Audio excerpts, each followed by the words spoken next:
Haleluya. Puji Tuhan, kita berjumpa kembali dalam kasih dari Tuhan Yesus Kristus. Saya berharap semua dalam keadaan baik-baik, dan kita pada malam hari ini kembali akan diberkati dengan kesaksian, karena memang kami sebagai hamba Tuhan sangat terbeban untuk bisa berbagi kepada teman-teman, tentunya dari apa yang telah Tuhan Yesus kerjakan di dalam kehidupan kami, supaya itu bisa kami share lewat link video yang ada, supaya kiranya tayangan-tayangan ini bisa mencerahkan kita dan juga bisa menerangi, bahkan juga bisa menyadarkan kita. Karena itulah yang terpenting di dalam hidup kita adalah bagaimana kita bisa mengenal Tuhan yang benar. Karena memang kita sadar bahwa Alkitab menjelaskan dengan jelas bahwa iblis dari semula terus membohongi manusia dengan berbagai penyesatan supaya manusia tidak mengenal Tuhan yang benar. Dan iblis terus, karena apa? Karena kalau iblis berhasil membodohi manusia, manusia akhirnya tidak percaya kepada Tuhan. Nah, itu adalah tujuan iblis, dan kalau manusia tidak percaya kepada Tuhan, maka manusia akan binasa, akan masuk di dalam penghukuman yang kekal. Ada banyak pembodohan atau banyak penyesatan yang dimunculkan oleh iblis dengan membisikkan di dalam pikiran manusia, supaya manusia pikirannya menjadi tersesat. Ya, antara lain iblis selalu merusak pikiran manusia dengan mengatakan, masa Tuhan berkolor?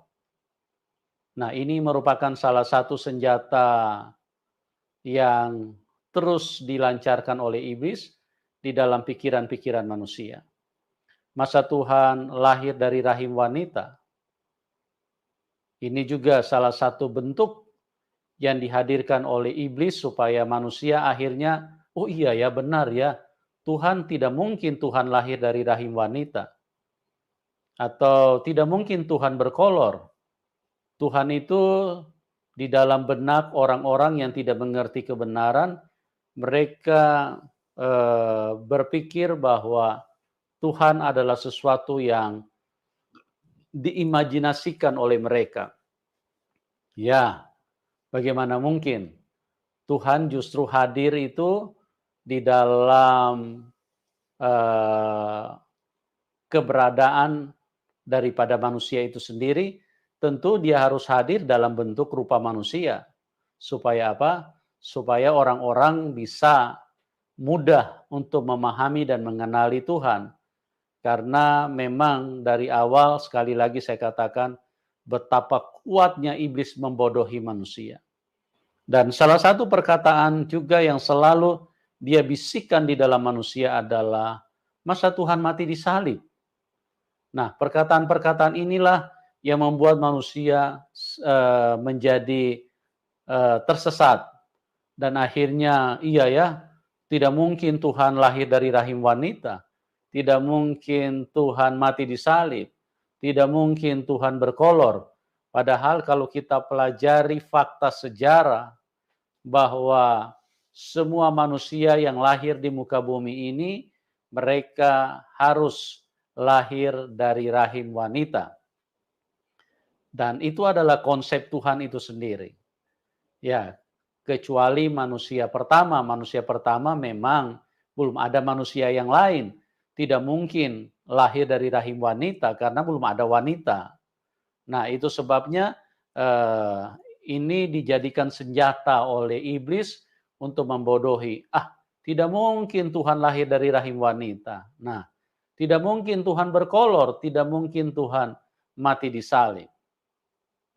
Oleh sebab itu teman-teman, pastikan dirimu bahwa engkau adalah orang yang tidak tertipu oleh setan, engkau adalah orang yang tidak tertipu oleh kebohongan iblis, Dan itu menjadi penting supaya kita benar-benar bisa mengenal Tuhan yang benar itu siapa.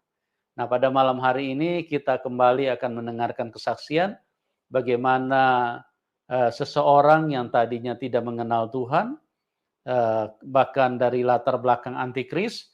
Nah, bagaimana beliau bisa kenal Tuhan? Kita akan dengarkan langsung dari narasumber karena narasumber sudah ada di studio. Oke, kita sambut Pak Sabto. Selamat malam Pak Sabto. Selamat malam, shalom semuanya. Ya, shalom. Apa kabar Pak Sabto? Sehat Pak, luar biasa, amin. Ya, puji Tuhan. Terima kasih Pak Sabto sudah hadir di studio dan pada malam hari ini Bapak bisa menceritakan tentang bagaimana Bapak dari seorang yang antikris dan oleh karena kasih karunia Tuhan Bapak bisa mengenal bahkan menerima Tuhan Yesus sebagai Tuhan dan Juru Selamat. Dan itu akan bisa mencerahkan dan juga bisa memberkati, menguatkan, bahkan menyadarkan banyak orang di dalam link ini. Oke, Pak Sabto, waktu dan tempat saya serahkan kepada Anda, dimulai dari latar belakang dulu, Pak. Seperti apa Bapak di dalam agama yang lama? Silakan Pak Sabto. Salam buat semua teman-teman di media. Nama saya Sabto Harun. Saya sekarang menerima Tuhan sangat luar biasa karena kasih anugerah dan kemurahan atas kehidupan apa yang Tuhan berikan kepada saya.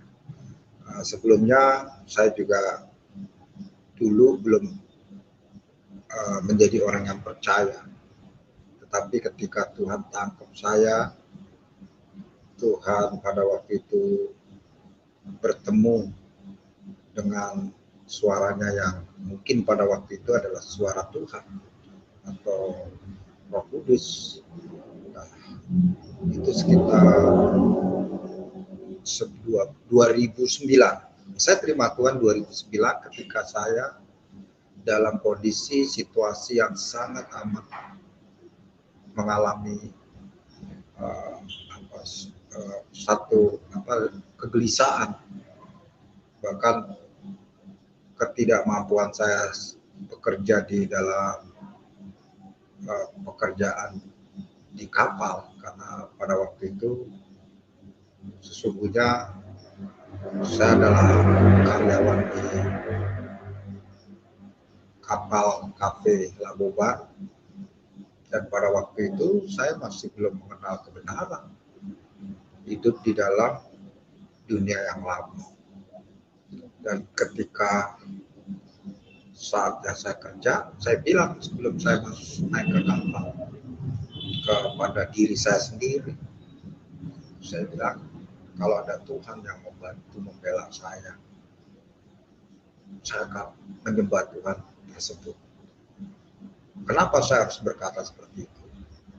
Karena sejujurnya kondisi situasi apapun di dalam kehidupan saya sebelum saya mengenal Tuhan, saya benar-benar mengalami sebuah ketidakdamaian sejahtera, tidak mengalami sukacita, dan juga banyak kekecewaan. Dan ketika pada waktu saya bernazar di dalam diri saya, nanti Tuhan ketemu. Nah, pada waktu itu saya diizinkan naik kapal sama bos saya. Nah, disitulah proses saya ketemu dengan Tuhan Yesus. Pada waktu saya naik, saya bilang kalau ada Tuhan yang nolong saya akan menyembah Tuhan tersebut. Karena saya pikir saya juga ikutin sholat, ikutin ritual-ritual di dalam keagamaan saya dulu, saya nggak ngalamin damai sejahtera.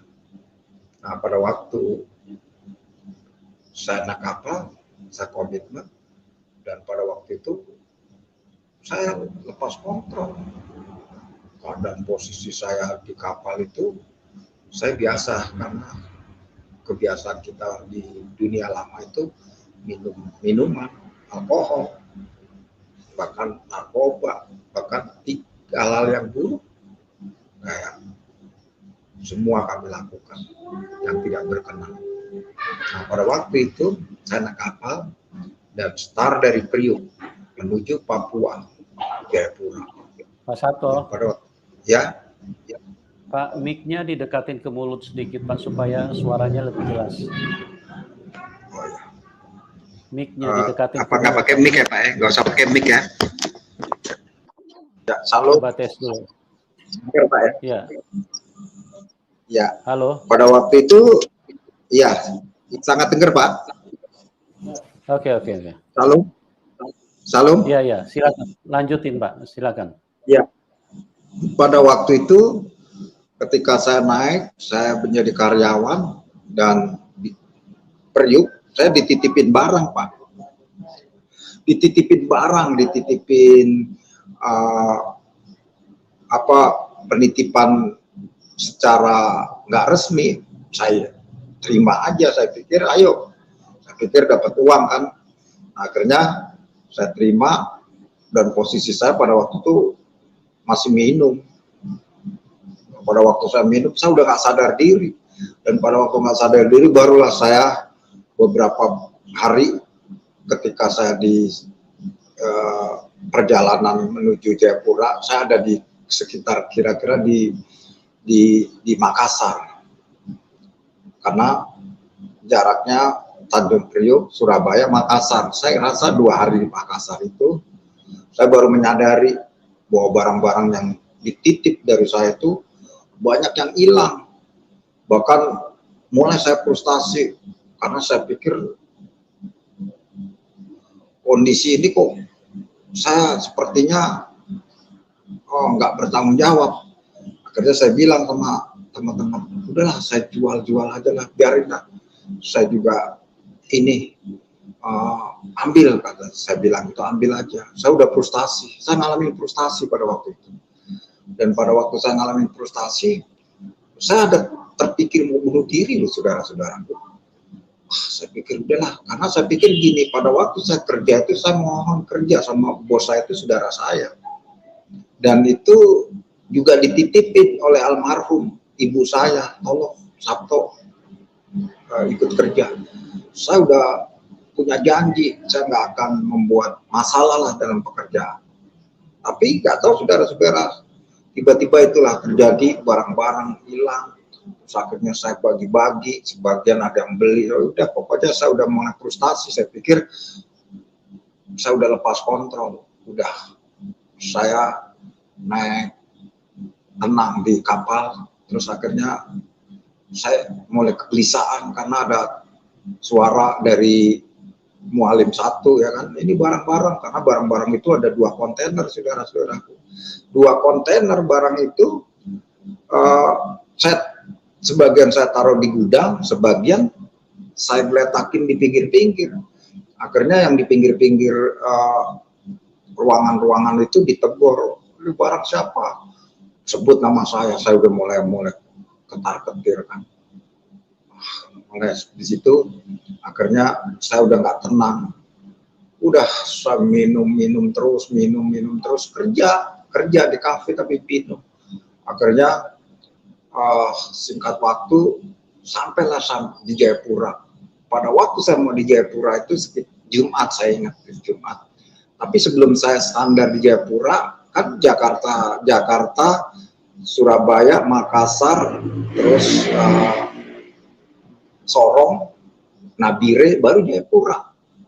Nah, sekitar beberapa jam mau masuk Jayapura, di Jumat itu saya sholat. Pada waktu saya sholat siang, saya pikir udahlah aman.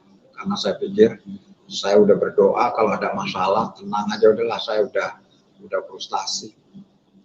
Total saudara-saudaraku, pada waktu itu sampailah di Pelabuhan Jayapura.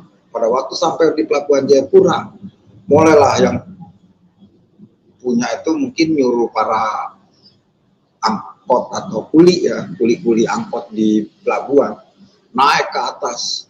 Nah, pada waktu kita sampai di Jayapura, kuli-kuli naik, karyawan-karyawan turun, termasuk teman-teman saya lah.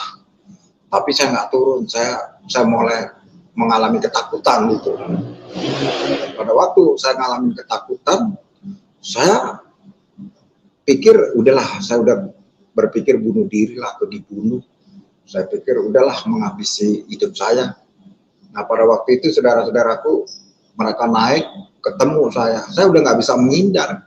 Orang kapal mereka cari nama saya, ketemu juga di Palka. Pada waktu ketemu saya bilang, saya panggilnya, Bang, saya nggak tahu nih Bang, barang-barang ini Bang saya titip tapi sebagian udah hilang atau waduh mulai marah, mana barang-barang, ini bos saya disuruh ambil. Mulai saya bilang, saya salah, nggak tahu barang-barang adanya segini, turunin aja. Akhirnya ada bosnya bilang, enggak, barangnya itu banyak jumlahnya.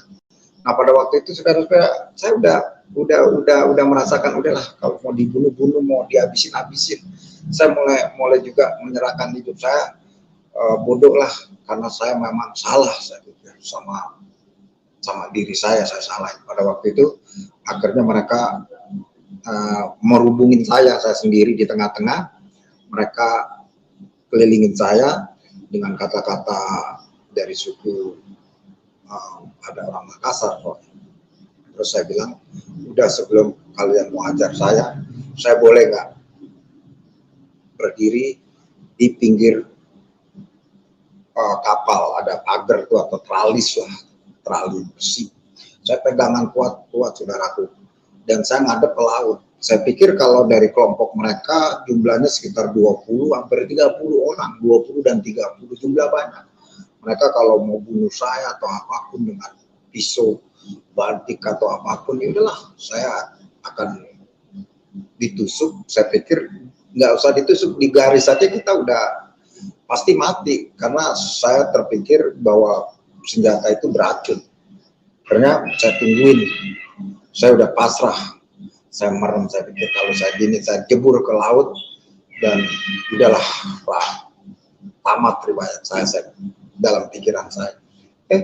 Saudara-saudaraku, pada waktu saya pegangan di teralis itu beberapa menit, dia kok nggak ada yang nyentuh saya, nggak ada yang pukul saya, nggak ada yang bicara sama saya. Mulai saya mulai pingin tahu ada apa, karena saya balik di ngadep ke laut.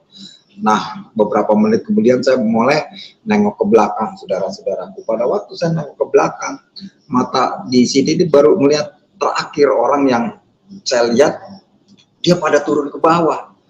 Pada waktu turun ke bawah, saya bilang, kok nggak ada siapa-siapa. Loh, saya mulai melangkah dari tempat besi itu, saya melangkah ke depan 3 langkah. 1, 2, 3, ke depan, tiba-tiba sepertinya saya tersungkur. Saya bilang, terus tiba-tiba ada suara yang seperti ini, saudara-saudaraku. Jangan sombong, aku yang menolong kamu. Mulai saya merasakan seperti hadirat Tuhan. Tuh saya mulai keluar air mata. Dan pada waktu itu saya ngalamin damai sejahtera, ngalamin situasi diri saya enteng banget, seperti kayak diangkat gitu. Nah mulai saya diam, dan mereka yang cari saya tadinya itu nggak ada satu sama sekali orang-orang. Saya di atas sendiri.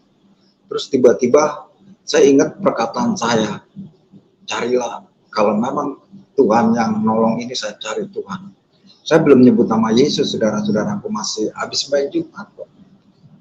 Dan itu juga sebelumnya saya juga dapat mimpi loh, di kapal itu juga. Sebelum proses ini, mimpinya ketemu antara pendeta dan pencabut nyawa.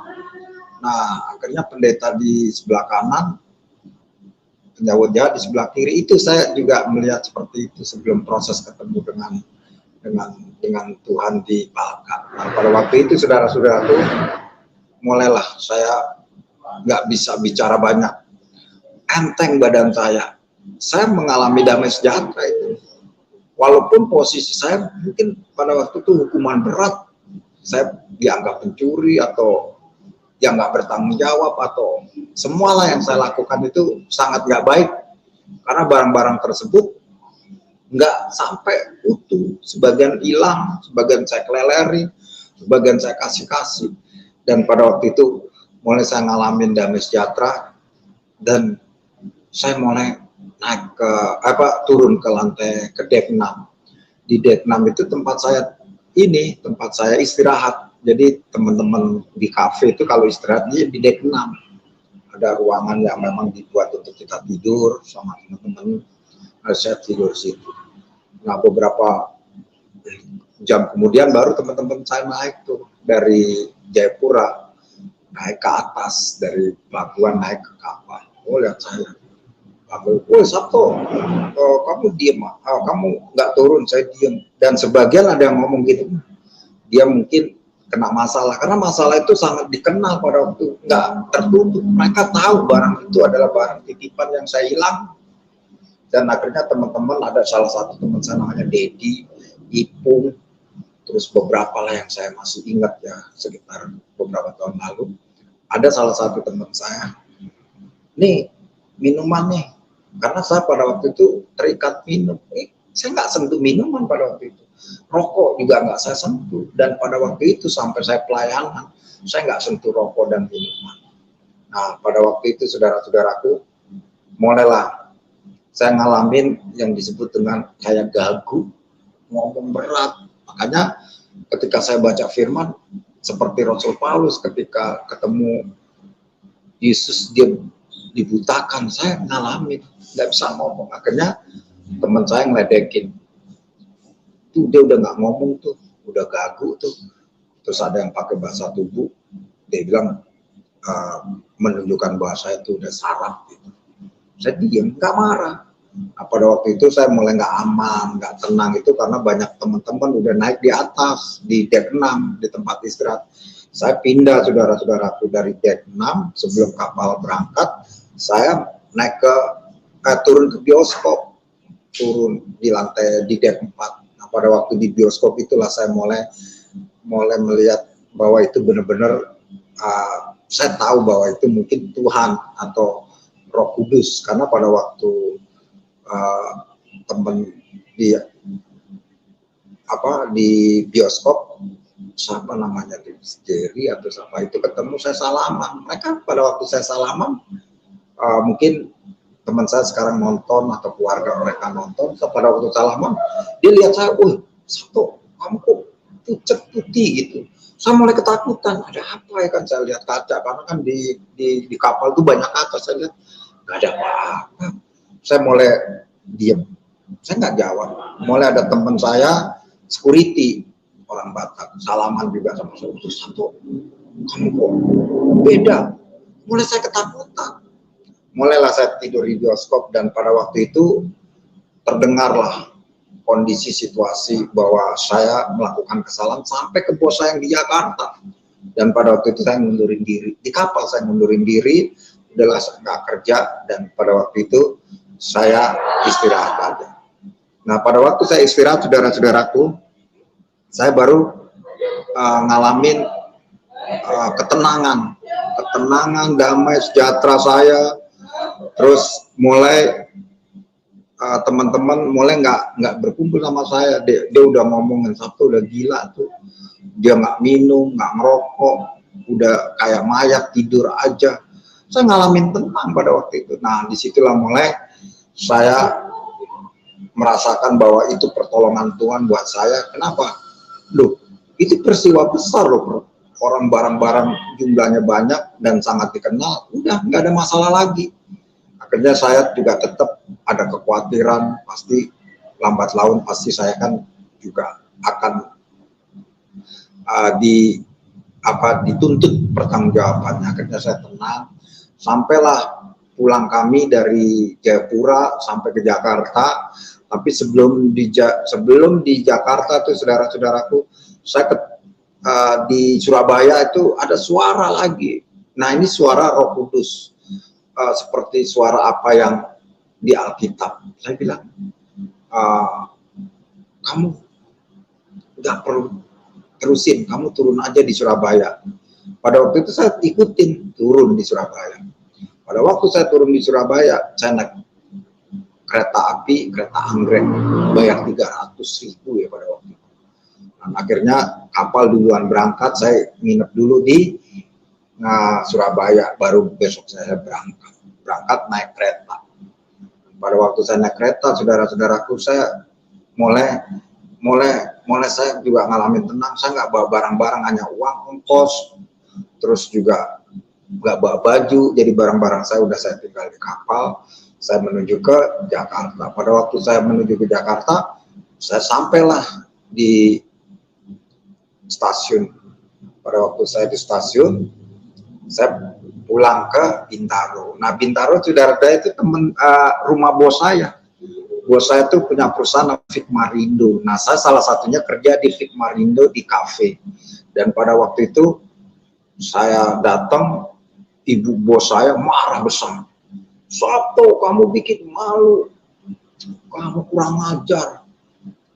Ini tadi ada polisi, ada angkatan datang ke sini, terus semua nanyain kamu.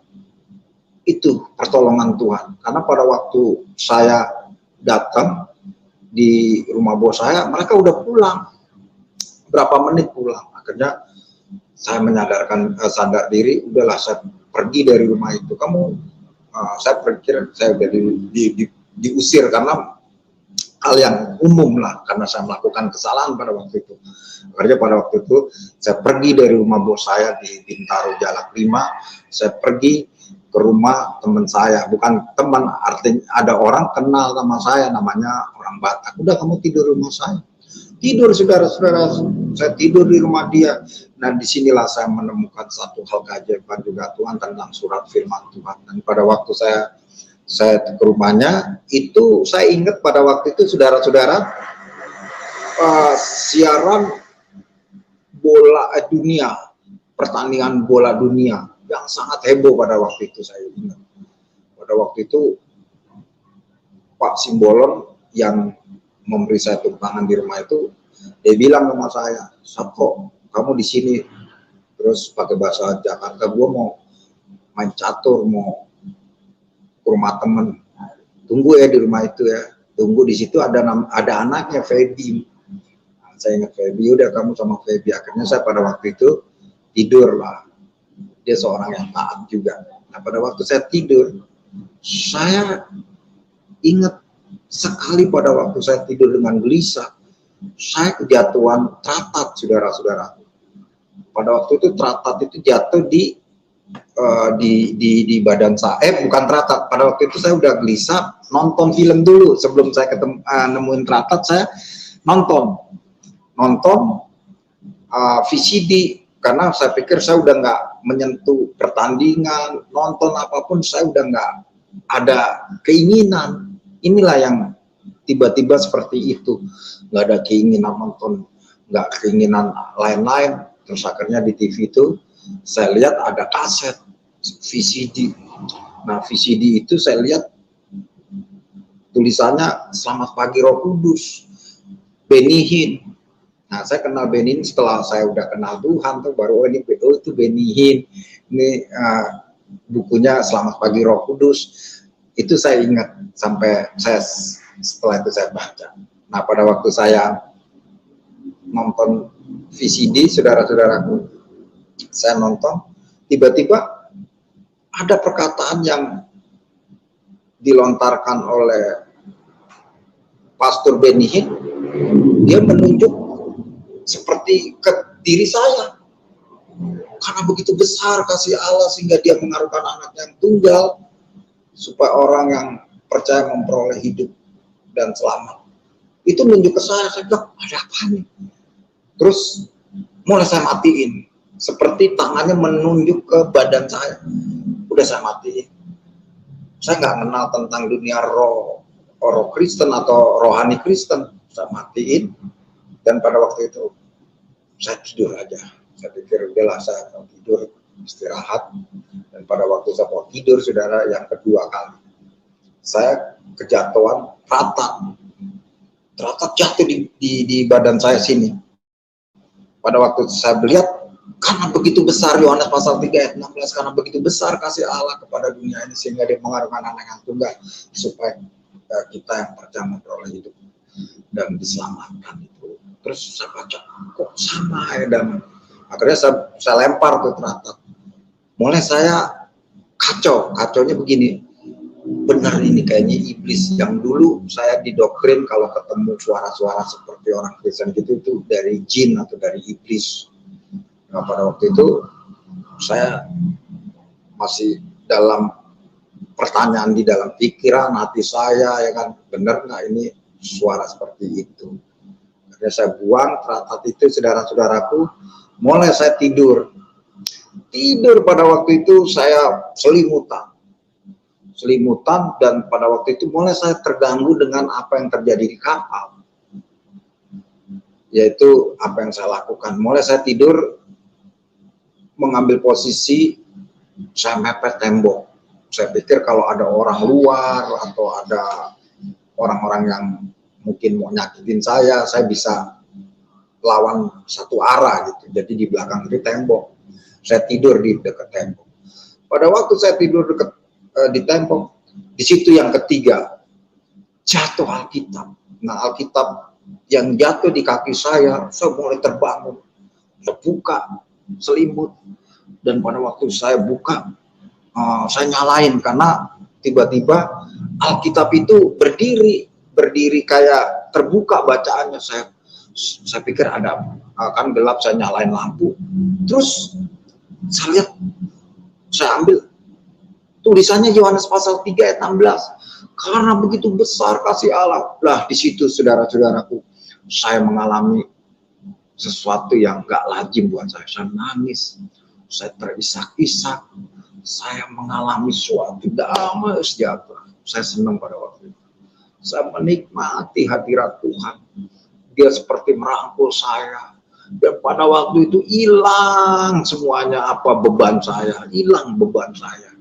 Pikiran-pikiran yang kacau saya hilang. Saya hanya bisa nangis.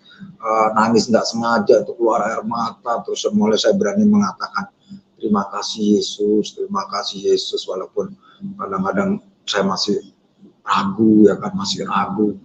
Terima kasih, sampai saya tuh menikmati banget lah, seperti kayak mau bicara, Tuhan terima kasih, ya kan. Pada waktu itu saya ketiduran dan bangun sampai jam 5.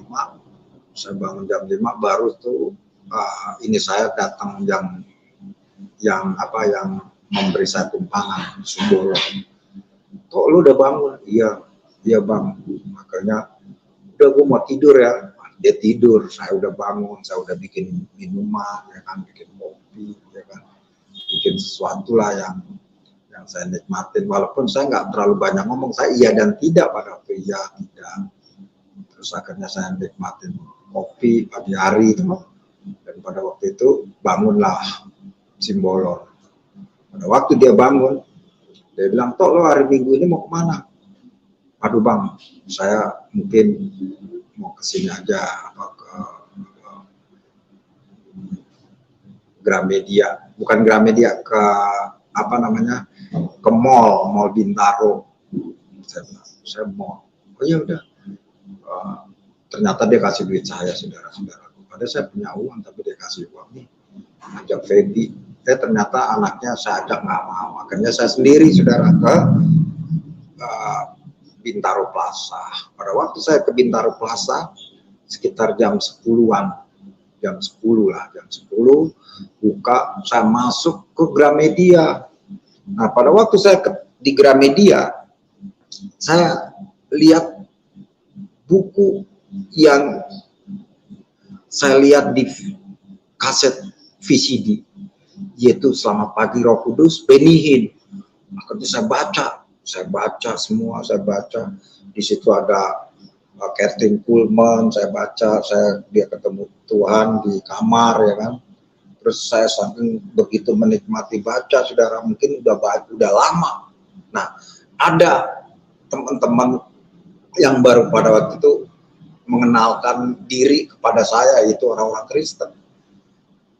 Nah, pada waktu itu ternyata di mall itu ada gereja, Bioskop 21, dipakai sama gereja GBI. Nah, jemaatnya keluar, sebagian ke Gramedia dan ketemu saya. Pada waktu saya nikmatin, saya di belakang tuh tiba-tiba udah banyak orang. Dia bilang, "Bang, kok asik banget baca buku."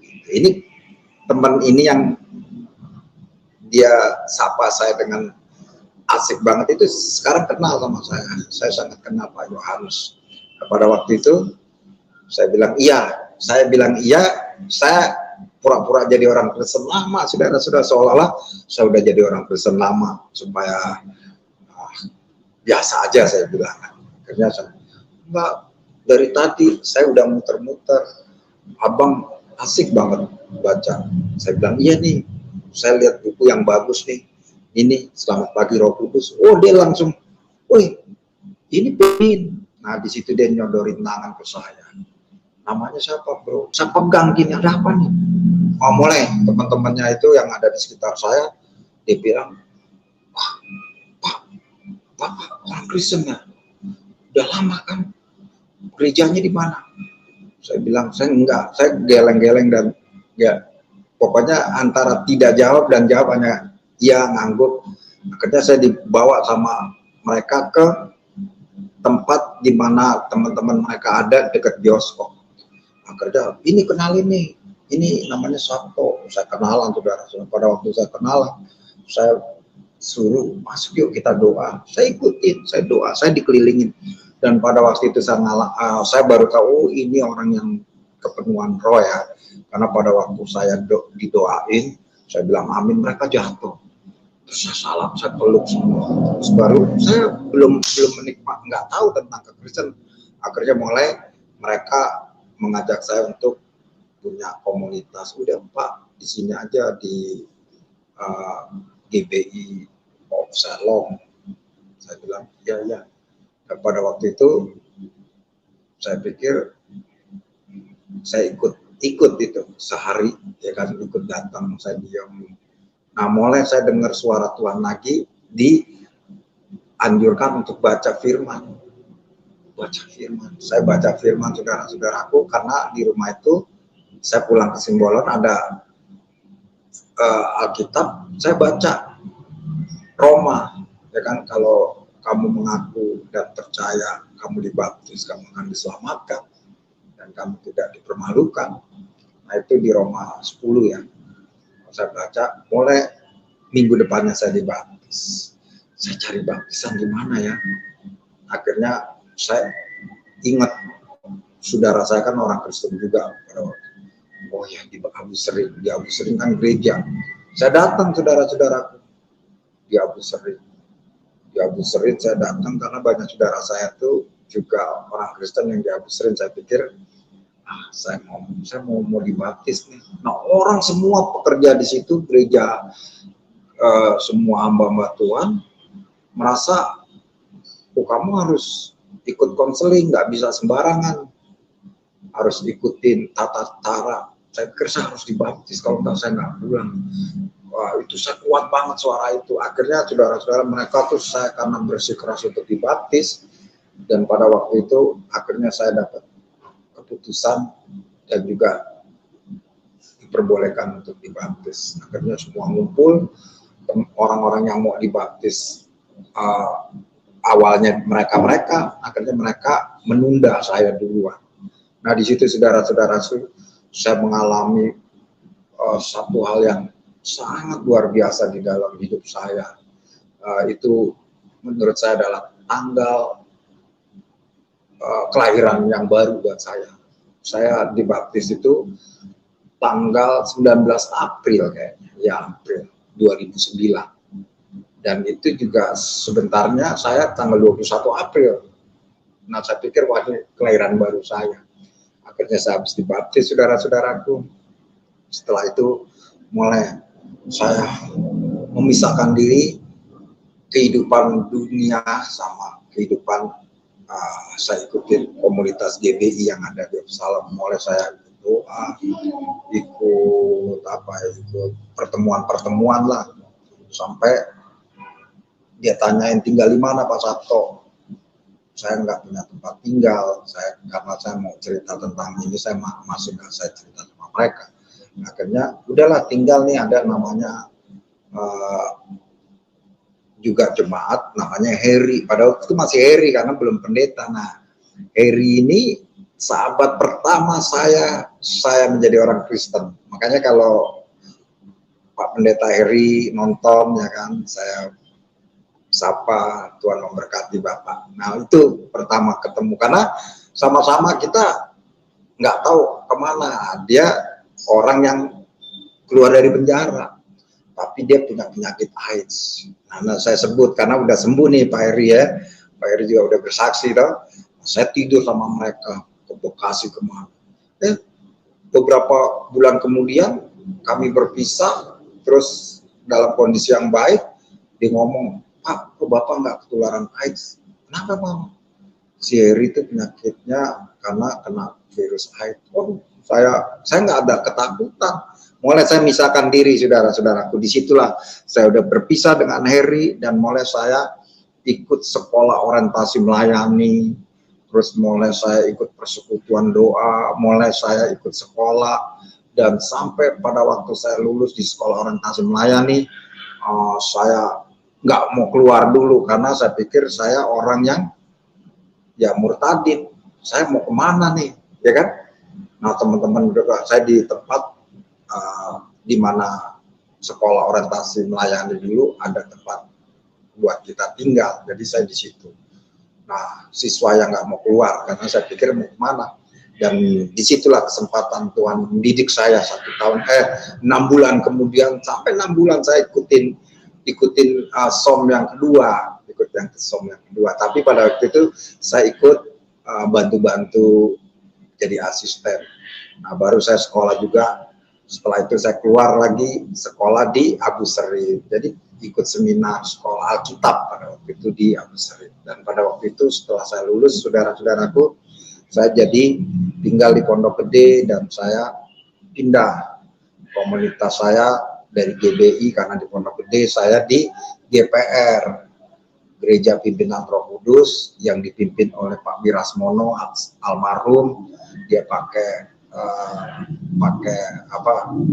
nama Yahweh, kan saya ikuti pada waktu itu. Dan pada waktu itu saya orang yang setia juga ikut di dalam pelajaran-pelajaran itu di Celilitan, dan saya merasakan juga pada waktu awal mula saya juga diintimidasi sama teman-teman saya yang lama, artinya orang-orang Muslim lah ya, di Celilitan itu. Jadi saya ikut hampir dibakar pada waktu itu. Akhirnya mulai saya berdoa, saya percaya dengan doa.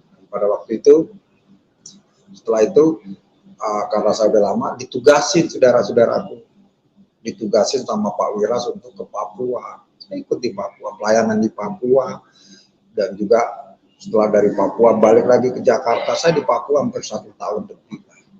Terus saya masuk lagi ke Jakarta, saya pelayanan lagi sama anak-anak jalanan di daerah stasiun, dan teman-teman dari saudara saya yang dulu bos, Ibu Esther, jadi mitra, teman kerja saya, teman kerja dalam pelayanan.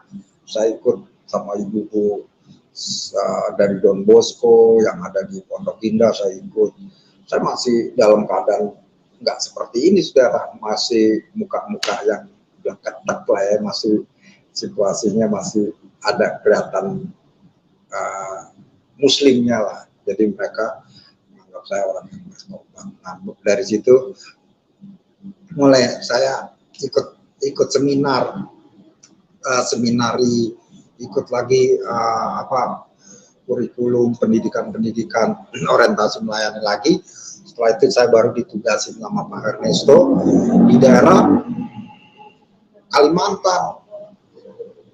Prosesnya memang luar biasa, ikut Tuhan itu nggak mudah. Nah di Kalimantan saya dapat proses pengenalan akan kebaikan Tuhan yang sesungguhnya, karena pada waktu itu kami ketemu dengan orang banyak, dan saya ditugaskan pada waktu itu hanya dikasih tiket sama 50.000. Saya pikir gini, saya udah sampai di daerah Kalimantan, tempatnya itu ternyata masih dari Sampit masuk ke Seruyan Hulu, masuk lagi ke daerah pedalaman, daerah Tumbang Kalam. Di situ waktunya sangat banyak kita datang ke situ karena berapa jam ya, 6 jam, 3 jam, hampir 1 hari. Sampailah di sana saya melayani. Jadi saudara-saudaraku, dalam kesaksian ini saya bisa merasakan bahwa saya sebelum mengenal Tuhan, belum menjadi orang Kristen, sampai sekarang saya mengenal dan saya percaya bahwa Yesus adalah Tuhan dan Juru Selamat yang menyelamatkan saya dan memberikan kekuatan. Jadi saudara-saudaraku, kalau itu menjadi bagian kalian untuk terima Tuhan, terimalah. Saya juga dulu kan salah satunya, mungkin teman-teman masih tahu, saya juga orang yang menganiaya orang Kristen pada waktu itu. Dan teman saya tahu bahwa saya orang yang paling nomor 1 untuk nyakitin orang-orang Kristen, tapi ketika Tuhan tangkap, dan saya percaya sekarang saya penuh dengan kasih sama mereka. Walaupun dalam sebuah pelayanan proses-proses sampai saat ini saya diproses supaya mengenal karakter Tuhan yang sesungguhnya dan harus melepaskan pengampunan, dan juga kita harus berserah dalam kehidupan kita supaya yang menjadi komando dalam hidup kita adalah Tuhan. Itu yang saya alami. Jadi saudara-saudaraku, kalau kalian yang murtadin, itu bukan karena pilihan saudara, tapi Tuhan sudah memilih saudara untuk diselamatkan dan mengenal Tuhan dan Juru Selamat yang sesungguhnya. Biarin kalau ada orang yang caci maki, bahkan berkata-kata yang tidak sepantasnya dikatakan, terima, karena Tuhan itu pengampun. Nah, itu supaya menggenapi firman Tuhan. Saya percaya kita kalau disakitin, dibully, nggak sejauh apa, biasa aja. Nah, saya percaya untuk teman-teman murtadin dimanapun berada tuh, yang penting kita tetap fokus dalam firman Tuhan, dan I believe, percaya bahwa Yesus adalah Tuhan dan Juru Selamat yang selalu menolong kita di saat-saat apapun kondisi situasi. Dia selalu hadir dan memberikan kemenangan buat saya dan saudara sebagai murtadin. Gak apa-apa orang katakan kamu menyembah sesuatu menurut pikiran mereka, tapi saya percaya kalau mereka mengenal, mereka ditangkap Tuhan, sama juga bagaimana saya militan dan dia akan lebih militan. Karena kalau orang sudah mengasihi Tuhan, tidak ada pembatas.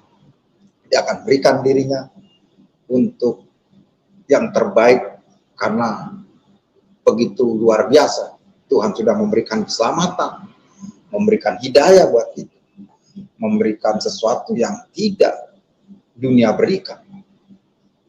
Ini yang menjadi kesukaan kita sebagai orang yang percaya. Dan teman-teman, saya melayani juga di daerah setelah saya bertobat dan ikut proses pendalaman Alkitab, sekolah orientasi dan sebagainya. Saya diutus di Papua juga sempat menjadi koordinator gembala. Padahal saya nggak bisa nyanyi, nggak bisa mimpin puji-pujian. Kalau apal saya baru nyanyi.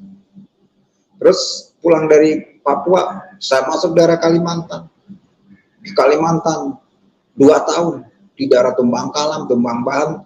Dan saat ini mungkin jemaat-jemaat di Kalimantan nonton, saya memberkati, dan gereja-gereja di sana yang hasil olah doa kita yang sudah dibangun karena kasih karunia Tuhan, sehingga ada komunitas-komunitas orang-orang percaya dari keharingan pindah kepada terang yang ajaib, dan hampir 28 desa yang kita masukin di tempat sana. Dan teman saya yang masih di sana, Pak Hardi, salam Pak Hardi, Tuhan berkati, luar biasa. Juga salam buat Daud, salam Pak Dadang, yang tidak kami sebut satu persatu, tetap melayani, apapun yang kamu lakukan, semuanya untuk Tuhan. Itu Pak kesaksian saya, mungkin kurang sempurna ataupun banyak yang tidak saya urai, tapi saya percaya kalau ada yang mau nanya langsung, bisa nanti ada nomor telepon ke Bapak Yusuf Manabulu, bisa kasih tahu, terus kita diskusi. Saya terima saran dan Baik. kritik. Terima kasih, Tuhan memberkati. Ya. Salam sejahtera. Iya, shalom. Luar biasa. Jadi perjalanan hidup daripada Bapak Sabto, bagaimana beliau telah mengenal siapa Tuhan Yesus dari orang yang iman yang berbeda, dan di sini kita melihat bahwa kuasa Tuhan itu sangat besar, kuasa Tuhan itu sangat ajaib, dan kasih-Nya tidak terlukiskan, kasih-Nya tidak bisa dipahami dengan akal manusia, karena kita melihat bahwa Tuhan Yesus menyatakannya sehingga orang yang dari latar belakang tidak mengenal Tuhan bisa menjadi seorang yang mengenal Tuhan. Bahkan Pak Sabto saat ini juga aktif di dalam pelayanan Injil. Nah, Pak Sabto mungkin bisa memberikan pesan singkat kepada teman-teman yang belum mengenal Tuhan. Kira-kira pesan apa yang Bapak mau berikan kepada mereka? Karena pesan itu sangat penting, khususnya untuk keselamatan kehidupan daripada manusia. Karena manusia kalau tidak berjumpa dengan Tuhan yang benar, maka manusia sudah pasti binasa atau terhilang. Nah, kira-kira pesan apa yang Bapak bisa berikan kepada teman-teman supaya mereka jangan sampai terlambat untuk mengenal ataupun menerima Tuhan Yesus sebagai Tuhan dan Juru Selamat? Silakan Pak Sabto.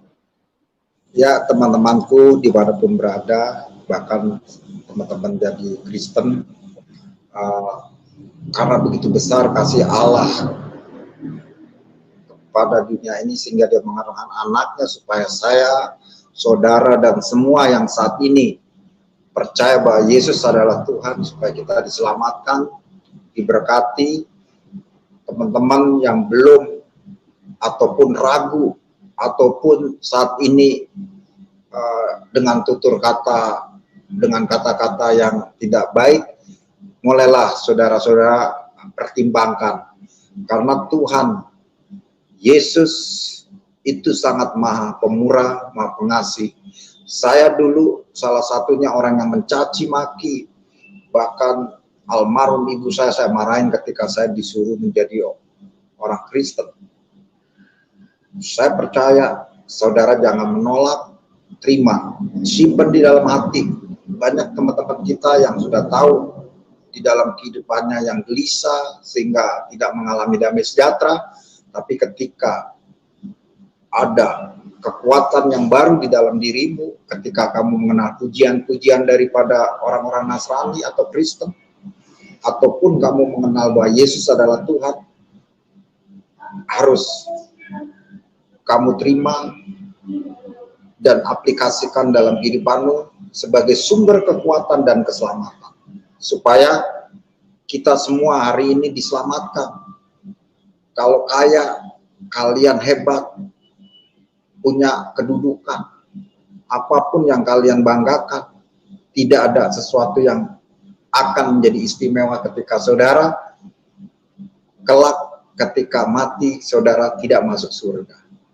Saya percaya di kolong langit ini satu-satunya nama yang memberikan keselamatan adalah Yesus, Tuhan dan Juru Selamat. Banyak orang yang nggak mengerti, banyak orang yang belum memahami, tapi biarkanlah minta ataupun kita doakan kepada mereka supaya Roh Kudus tetap akan menjamah, memberikan pintu rahmatnya dan memberikan jawaban bahwa Yesus adalah Tuhan dan Juru Selamat. Terima kasih, Tuhan memberkati buat saudara-saudaraku dimanapun berada. Amin. Haleluya, ya, luar biasa sekali. Jadi itulah pesan dari Pak Sabto, bagaimana kita orang-orang yang belum kenal Tuhan, supaya kita juga tidak terlambat. Ya, karena yang paling utama di dalam hidup ini adalah kita berjumpa dengan kasih Tuhan. Karena hanya kasih Tuhanlah yang bisa membawa kita ke surga. bukan hal-hal yang lain yang menjadi penting di dalam hidup kita. Karena Amin. banyak orang seringkali tidak menyadari perjalanan hidupnya bahwa hidupnya itu sangat singkat. Jadi yang terpenting di dalam hidup ini adalah bagaimana kita bisa mengenal kasih Tuhan yang luar biasa itu. Supaya Amin. kita pun bisa Haleluya. diselamatkan. Ya, kita mungkin menganggap bahwa pendidikan itu penting. Saya mau beritahu bahwa kasih Tuhan jauh lebih penting daripada pendidikan. Karena pendidikan pengetahuan yang kita pelajari di dalam dunia ini itu terbatas. Hanya bisa untuk bertahan sementara waktu saja. Karena pengetahuan tidak bisa membebaskan kita dari kematian. Ya, manusia yang berpendidikan tinggi sampai S3, S4, S5, S-teler juga semuanya mengalami kematian. Tetapi kasih Tuhan Yesus yang tidak terukur, yang tidak terhingga, tidak terlukiskan, itulah yang bisa membawa kita ke surga. Makanya teman-teman jangan sampai terlambat. Tuhan Yesus berkata, "Akulah jalan kebenaran dan hidup. Tidak ada seorang pun yang dapat datang kepada Bapa kecuali melalui aku." Ya, akulah jalan. Luar biasa. Di luar Tuhan Yesus tidak ada jalan. Karena bagaimana mungkin manusia bisa mencapai surga? Manusia tidak tahu jalan ke situ. Sedangkan Tuhan Yesus datang dari surga dan dia kembali ke surga. Jadi satu-satunya yang tahu jalan ke surga itu adalah Tuhan Yesus. Tidak ada jalan tertutup, mau lewat mana? Mau lewat jalan tol? Tidak bisa. Mau lewat udara juga tidak bisa. Karena manusia paling tinggi naik pesawat. Habis itu dia turun lagi. Karena pesawat tidak bisa bertahan lebih dari beberapa jam di atas udara. Dan ini menunjukkan bahwa tidak ada jalan. Itu sebabnya Tuhan Yesus berkata, "Akulah jalan." Nah, bukan hanya jalan, kebenaran. Karena memang di luar Tuhan tidak ada kebenaran. Hanya Tuhan Yesuslah kebenaran yang dikatakan di dalam Yohanes 14 ayat 6. "Akulah jalan, kebenaran." Dialah kebenaran itu sendiri. Ya, karena kita tahu bersama bahwa di dalam dunia ini manusia sudah tersesat kemana-mana. Kita lihat bahwa Adam dan Hawa mereka tersesat karena mereka ditipu sama setan. Itulah sebabnya bahwa manusia tersesat, makanya manusia semua mati. Tapi Tuhan Yesus berkata, "Akulah jalan, kebenaran, dan hidup." Nah, kita perhatikan, di luar Tuhan Yesus tidak ada kehidupan. Di luar Tuhan Yesus kematian semua. Makanya semua manusia mati. Tetapi Tuhan Yesus satu-satunya yang keluar dari kuburan. Kuburan tidak bisa menahan dia. Kuburan jebol, dia bangkit dan memang dia Tuhan yang hidup.